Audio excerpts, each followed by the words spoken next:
તો ગુજરાત સ્થિત એચ&એચ aluminium private limited Rajkot ખાતે ભારતનો સૌથી મોટો અને સૌથી અદ્યતન aluminium solar frame manufacturing plant શરૂ કર્યો છે।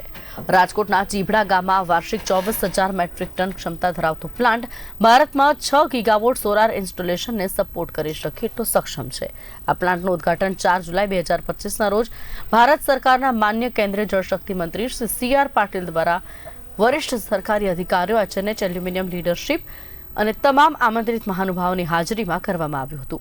કંપનીએ 28,000 ચોરસ મીટરના અત્યાધુનિક અને સોલાર પેનલ એલ્યુમિનિયમ ફ્રેમ માટેના સૌથી અદ્યતન પ્લાન્ટમાં લગભગ 150 કરોડ રૂપિયાનું રોકાણ કર્યું છે।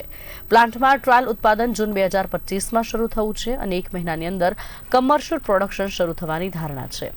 કુલ કેપેસિટી પર પ્લાન્ટ વાર્ષિક રૂપિયા 700 થી 750 કરોડના વેચાણને ટેકો આપશે। આ પ્લાન્ટ 300 થી વધુ લોકો માટે રોજગારીની તકો ઊભી કરશે। ઇન્ડિયાનો સૌથી મોટો સોલાર ફ્રેમનો પ્લાન્ટ શરૂ કરવા જઈ રહ્યા છીએ। આ ઇવેન્ટ ઇનોગ્રેશન માટે છે। અત્યારે અમારું ટ્રાયલ પ્રોડક્શન આજથી શરૂ થશે અને આ મહિનાના એન્ડ સુધીમાં અમે કોમર્શિયલ પ્રોડક્શન સ્ટાર્ટ કરીશું। અમારા પ્લાન્ટની કેપેસિટી મહિનાની 2000 ટન એલ્યુમિનિયમ છે કે જે વર્ષે 6 ગીગાવોટ જેટલું સોલાર ફ્રેમ બનાવશે। નહીં, અમારું ટાર્ગેટ ઓડિયન્સ અત્યારે અમે જે સોલાર પેનલ બનાવે છે એમને ફ્રેમ વેચીશું। Frame it's a part of the solar panel, એક કમ્પોનન્ટ સોલાર પેનલનો છે।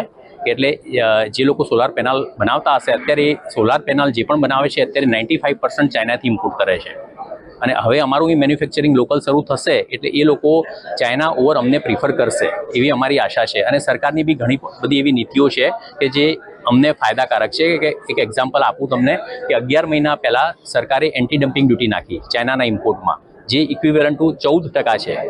એટલે અમારું જે ચાઇનાનું ઓછું કોસ્ટિંગ હતું એની સામે અમે રિઝનેબલી ભાવે વેચી શકીશું।